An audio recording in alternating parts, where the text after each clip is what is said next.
सर्वेभ्यः जय Shri Krishna. Saraswati group of education की ऑनलाइन वीडियो लेक्चर में मैं जगदीश दवे आप सभी विद्यार्थियों का हार्दिक स्वागत करता हूँ। कैसे हो सभी? मजे में? मजे में होगे ना बच्चों? तो आज हम शुरू करने जा रहे हैं संस्कृत कक्षा 6 यानी कि स्टैंडर्ड 6 और चैप्टर का नाम है चित्रपदानी। जो चित्रपदानी हमारा चैप्टर है उसमें 1, 2, 3 और 4 चार पार्ट दिए हुए हैं। पहला पार्ट है चित्रपदानी 1, चित्रपदानी 2, चित्रपदानी 3 और चित्रपदानी 4। अब पहले तो हमें ये समझना है बच्चे कि चित्रपदानी का मीनिंग क्या होता है ना? तो चित्रपदानी का मीनिंग ये होता है कि हमें चित्र हमें दिए हुए हैं, उसका संस्कृत अर्थ भी दिया हुआ है और हमें उसका हिंदी में ट्रांसलेट करना है। यानी कि फोटो देख देख के हमें उसका जो ट्रांसलेट करना है, ठीक है ना? तो अब हम शुरू करने जा रहे हैं। तो शुरू करने से पहले आप सभी को ये बता दूं कि जो हमारा ये चित्रपदानी वाला है उसमें जो पहला चित्रपदानी है वो पुल्लिंग है। क्या? संस्कृत में 3 लिंग आते हैं, पुल्लिंग, स्त्रीलिंग और नपुंसकलिंग, है ना? 3 लिंग आते हैं। तो उसमें जो हमारा पहला है वो पुल्लिंग है, चित्रपदानी पहला, यानी कि उसमें पुरुषवाचक शब्द ही है सभी। जो दूसरा चित्रपदानी है वो हमारा है स्त्रीलिंग, यानी कि उसमें स्त्रीलिंग वाचक शब्द आते हैं। और जो तीसरा हमारा चित्रपदानी है वो है नपुंसकलिंग, यानी कि उसमें सभी शब्द जो दिए गए हुए नपुंसकलिंग है। और जो हमारा चौथा चित्रपदानी है वो क्या है? तो वो तीनों मिक्स है, पुल्लिंग भी है, स्त्रीलिंग भी है और नपुंसकलिंग भी है। ये तीनों हमारे मिक्स दिया हुआ है। तो अब हम शुरू करने जा रहे हैं। उससे पहले एक आपको इंफॉर्मेशन बता दे कि जो पुरुषवाचक जो पुल्लिंग शब्द है उसमें क्या होता है? तो उसमें पहले एषः सर्वनाम का प्रयोग होता है। हम जब वाक्य रचना करते हैं तो पहले एषः सर्वनाम की वाक्य रचना से स्टार्ट करते हैं, यानी कि जो पुल्लिंग वाचक शब्द होते हैं उसमें पहले एषः ऐसा लगता है आगे शब्द के आगे। अब हम एग्जाम्पल करेंगे, एषः वृषभः। हमें कोई वाक्य बनाना है तो एषः वृषभः, यानी कि ये बैल है। वृषभ का मीनिंग क्या होता है? बैल है। यह बैल है, ये हमें कहना होता है। तो हम क्या बोलेंगे? तो एषः वृषभः, यानी कि उसका मीनिंग ये होगा यह बैल है। समझ में आ गए? वैसे ही स्त्रीलिंग में क्या लगता है? तो उसमें सर्वनाम लगता है एषा। स्त्रीलिंग में सर्वनाम क्या लगता है? एषा। एषा का मीनिंग भी ये होता है, यह ही होता है। अब कोई स्त्रीलिंग वाचक शब्द है और हमें उसके वाक्य बनाना है तो ये बालिका यानी कि लड़की, बालिका यानी कि लड़की, तो हम कैसे बोलेंगे? तो एषा बालिका, यानी कि ये लड़की है, यानी यह लड़की है। समझ में आया? स्त्रीलिंग वाचक शब्द में हमें एषा का प्रयोग करना है, पुल्लिंग वाक्य में एषः का प्रयोग करना है, और जब नपुंसकलिंग होता है तो उसमें एतत् का प्रयोग करना है। नपुंसकलिंग में सर्वनाम कौन सा आता है? तो एतत्। एतत् का मीनिंग होता है, उसका भी मीनिंग ये ही होता है यह। देखते हैं एग्जाम्पल तरीके, एतत् रत्नम। रत्नम शब्द नपुंसकलिंग है। रत्नम शब्द क्या है? तो फिर नपुंसकलिंग है। तो नपुंसकलिंग शब्द है तो उसके आगे में क्या लगाना है? एतत्। एतत् रत्नम जब हम वाक्य बनाते हैं तो एतत् रत्नम, यानी कि यह रत्न है, यह हीरा है। हीरा को हम रत्न बोलते हैं, तो यह रत्नम है, यानी कि यह रत्न है। समझ में आया? तो पुल्लिंग में एषः सर्वनाम, स्त्रीलिंग में एषा सर्वनाम और नपुंसकलिंग में एतत् सर्वनाम का हम प्रयोग करेंगे जब वाक्य रचना करेंगे। तब तीनों का मीनिंग एक ही होता है, चाहे एषः ले लो, ऐसा ले लो या एतत् ले लो, तीनों का मीनिंग एक ही होता है, ये अथवा तो यह। समझ में आया? तो अब हमको CW बुक में कैसे लिखना है वो आपको मैं जानकारी देता हूं। उससे पहले कि आप सभी लोग, जो मैंने यहाँ फॉर्मेट बनाया है चित्रपदानी 1, एक पेज में लिखेंगे हम चित्रपदानी 1, दूसरे पेज में लिखेंगे चित्रपदानी 2, तीसरे पेज में लिखेंगे चित्रपदानी 3 और चौथे पेज में लिखेंगे चित्रपदानी 4। ठीक है, तो आपको इसी तरह से ये CW बुक में लिखना है। अब हम एक एक शब्द का मीनिंग करते जाएंगे, उसको उच्चारण करते जाएंगे और उसका अलग अलग जो भी मीनिंग होता है वो मीनिंग देखने वाले हैं। ठीक है, तो सबसे पहले आप सभी लोग इसका एक स्क्रीनशॉट ले लो ताकि आप सभी को पता चल जाए कि हमें कैसे लिखना है। ठीक है, मैं आपको 1 मिनट का टाइम देता हूं।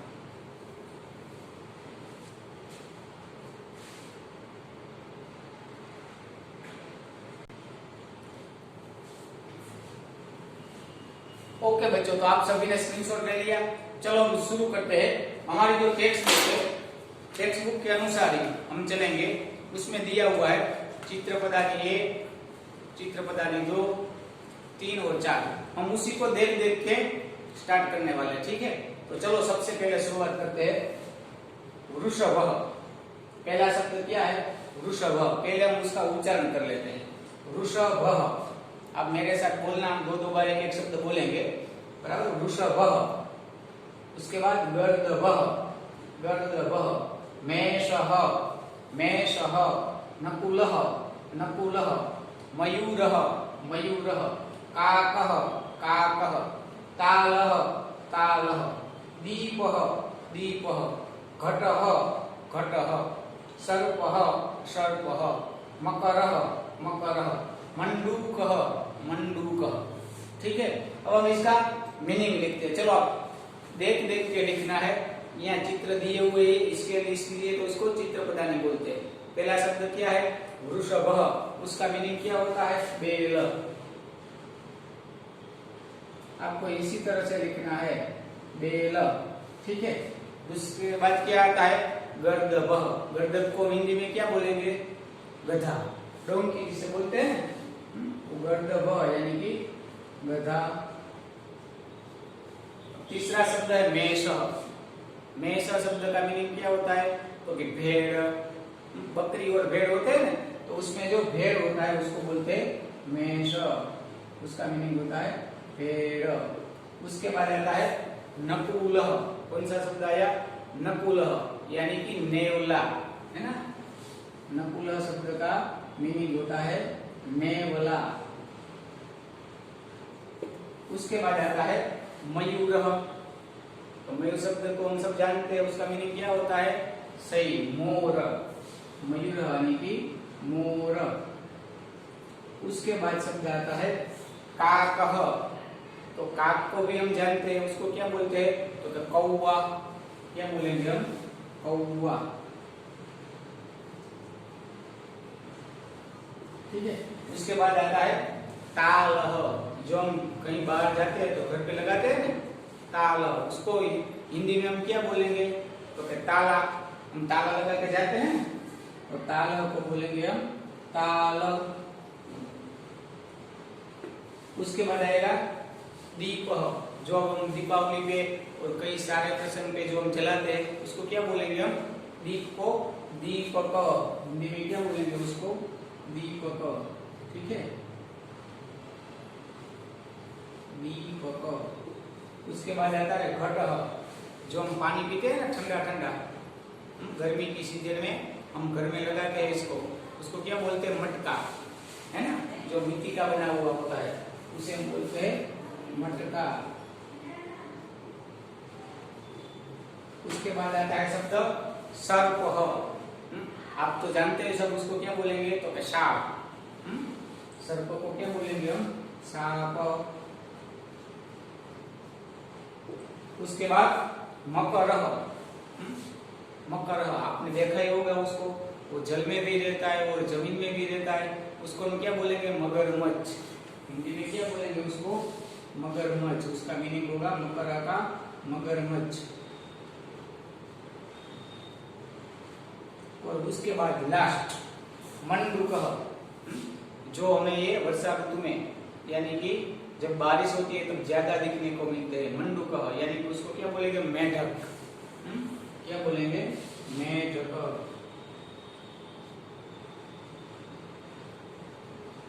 ठीक है, तो आप सभी लोगों को एक बार फिर से बोलता हूँ। वृषभः यानी कि बैल, गर्दभः यानी कि गधा, मेषः यानी कि भेड़, नकुलः यानी कि नेवला, मयूरः यानी कि मोर, काकः यानी कि कौवा, ताल यानी कि ताल, दीप यानी कि दीपक, घट यानी कि मटका, सर्प यानी कि सांप, मकर यानी कि मगरमच्छ और मंडूक यानी कि मेढक। तो आप सभी को एक बार फिर मैं 1 मिनट का टाइम देता हूँ। ये पहले चित्र पदानी का आप स्क्रीनशॉट ले लो, ठीक है। उसी तरह से आपको लिखना है। पहले चित्र पदानी एक पेज पे लिखना है, उसके बाद दूसरी, तीसरी, चौथी, ठीक है।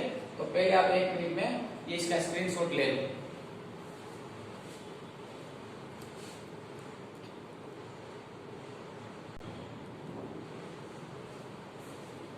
चलो हम स्टार्ट करते हैं चित्र पदानी 2, ठीक है। पहले हम क्या करेंगे, उच्चारण। बालिका, बालिका, उत्पीठिका, उत्पीठिका, लता, लता, स्थालिका, स्थालिका, पुष्पाधानी, पुष्पाधानी, शाटिका, शाटिका, पेटिका, पेटिका, चटका, चटका, नदी, नदी, चुल्ली, चुल्ली, डबल ल है यहाँ पे, घटी, घटी, कुंचिका, कुंचिका।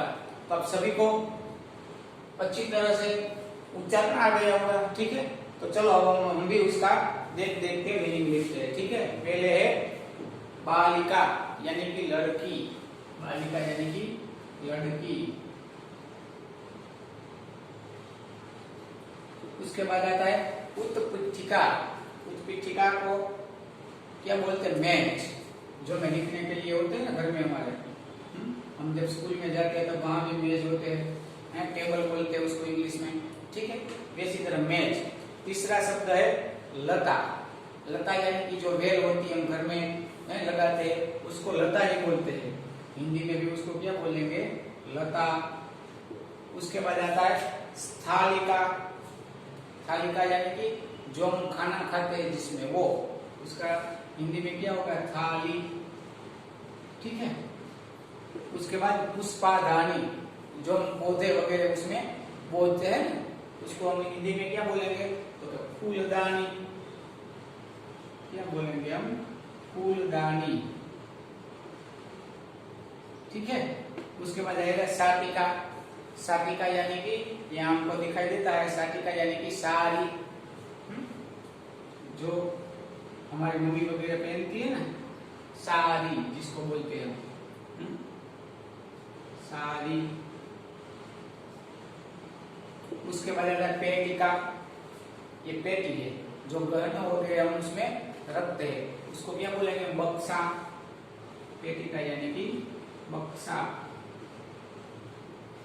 ठीक है। उसके बाद आएगा चटका। चटका यानी कि हमें चित्र देख के पता चलता है, चिड़िया, चिड़िया जो हमारे घर के आसपास रहती है ना, चिड़िया घोंसला बनाकर, वो, ठीक। उसके बाद है नदी। तो उसको हम क्या बोलेंगे, तो सरिता। उसको नदी भी बोल सकते हैं हिंदी में, और सरिता भी बोल सकते हैं, ठीक है।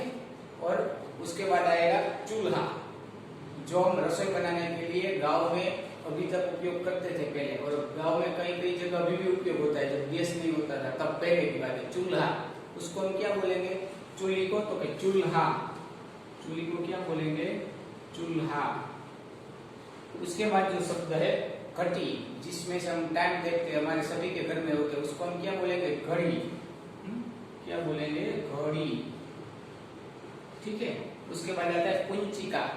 जब अगले चित्र पदानी में आया था ताला, तो ताला का खोलने के लिए किसका उपयोग करते हैं, कुंचिका। कुंचिका यानी कि चाबी, कुंजी, जिसको बोलते हैं चाबी या कुंजी, ठीक है। तो समझ में आ गया। फिर से एक बार देखते हैं। बालिका यानी कि लड़की, उत्पीठिका यानी कि मेज, लता यानी कि लता, स्थालिका यानी कि थाली, पुष्पाधानी यानी कि फूलदानी, शाटिका यानी कि साड़ी, पेटिका यानी कि बक्सा, चटका यानी कि चिड़िया, नदी यानी कि सरिता, चूल्ही यानी कि चूल्हा, घटी यानी कि घड़ी, और कुंचिका यानी कि चाबी, ठीक है। पूरी तरह से समझ में आ गया। तो चलो अब हम स्टार्ट करते हैं चित्र पदानी 3। पहले हम उसका उच्चारण करेंगे। रत्नम, ये सभी नपुंसकलिंग शब्द है, ठीक है। रत्नम, छत्रम, पुष्पम, उरुकम, धनम, पुस्तकम, लशुनम, सीवनयंत्रम, विमानम, लोकयानम, कृष्णफलकम, सकटम। ठीक है, चलो हम उसका मीनिंग लिखते हैं। चित्रपटानी 3 देख देख के। रत्नम यानी कि रत्न, जो हीरे वगैरह होते हैं उसको क्या बोलते हैं? रत्नम। उसके बाद आते हैं छत्रम, जब हम वर्षा ऋतु में अभी बारिश में लेके निकलते हैं उसको क्या बोलेंगे हम? छाता। उसको बोलेंगे हम छाता। उसके बाद आता है पुष्पम, उसको क्या बोलेंगे हम? फूल, पुष्प, कुछ भी बोल सकते हैं, उसके तो काफी पर्यायवाची शब्द है। फूल बोल सकते हैं, पुष्प बोल सकते हैं। उसके बाद आता है उरुकम। उरुकम यानी कि हमारा पैंट, जो हम पैंट पहनते हैं उसको बोलते हैं उरुकम। उरुकम का मीनिंग होता है पैंट। ठीक है, उसके बाद आता है धनम।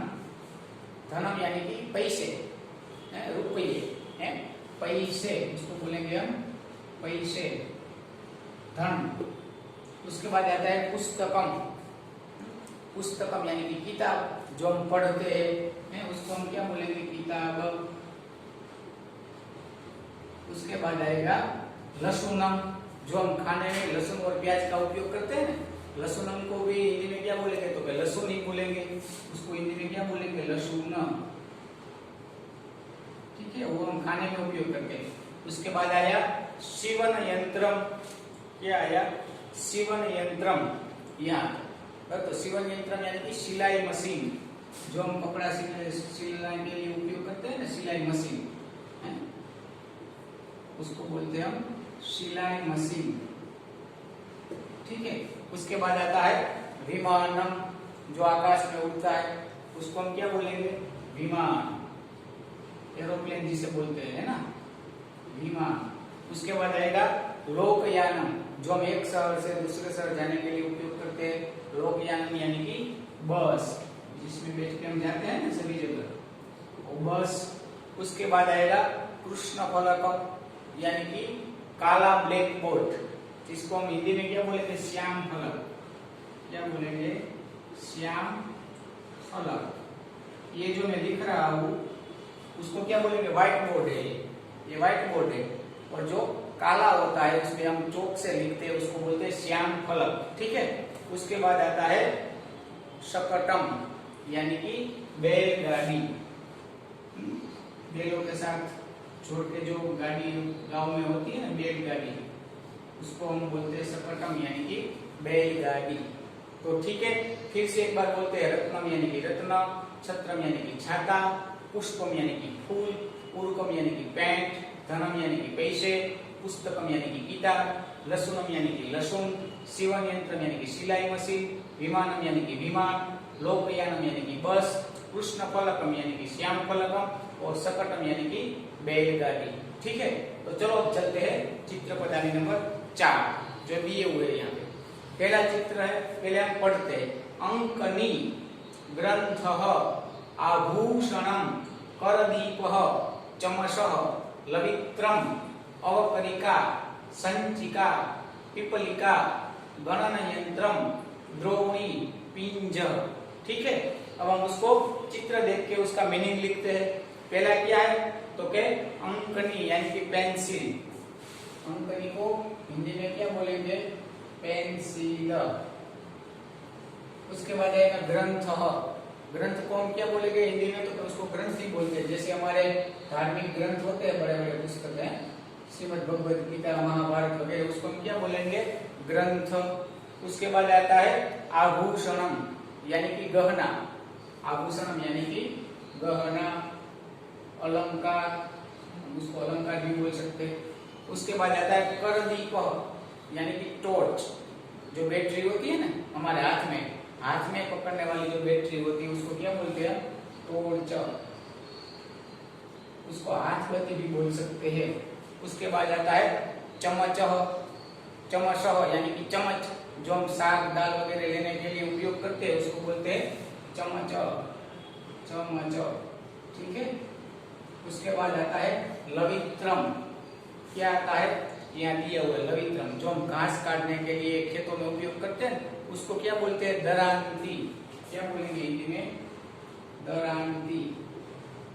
ठीक है, जो खेडूत लोग होते हैं वो घास काटने के लिए उपयोग करते हैं, उसको दरांती बोलते हैं। उसके बाद क्या आएगा, अवकारिका, हम सब उसका उपयोग करते हैं, जिसे हम इंग्लिश में डस्टबिन कहते हैं। उसको हिंदी में क्या बोलेंगे, कूड़ादानी। हिंदी में क्या बोलेंगे, कूड़ादानी। ठीक है, उसके बाद आएगा संचिका। देखो यहाँ संचिका यानी कि हमारे जो कागज होते हैं वो हम एक जगह रखते हैं, जिसमें उसको क्या बोलेंगे हम, फाइल। क्या बोलेंगे उसको, फाइल। हम फाइल में रखते हैं ना हमारे सभी इंपोर्टेड कागज, उसको बोलते हैं फाइल। उसके बाद आता है पिपीलिका। पिपीलिका यानी कि चिट्ठी, जो हमारे आसपास रहती है ना, उसको हम बोलेंगे चिट्ठी। उसके बाद आता है गणन यंत्रम। यह आता है गणन यंत्रम, जिसको इंग्लिश में हम बोलेंगे कैलकुलेटर, है ना। और हिंदी में क्या बोलेंगे, उसका अर्थ क्या होगा, उसका अर्थ होगा गणन यंत्र। उसका अर्थ होगा गणन यंत्र। ठीक है, उसके बाद आता है द्रोणी, जो हम सुबह शाम सभी जगह घर पे यूज करते हैं। द्रोणी यानी कि बाल्टी, हम नहाने के लिए जिसका उपयोग करते हैं, बाल्टी। ठीक है, उसके बाद लास्ट वाला पिंजर, जो हमारे सभी के घरों में होता है। पिंजर यानी कि स्विच, जो हम पंखा फैन वगैरह स्टार्ट करने में जिसका उपयोग करते हैं, स्विच, उसको क्या बोलते हैं, स्विच। ठीक है, तो समझ में आ गया बच्चों।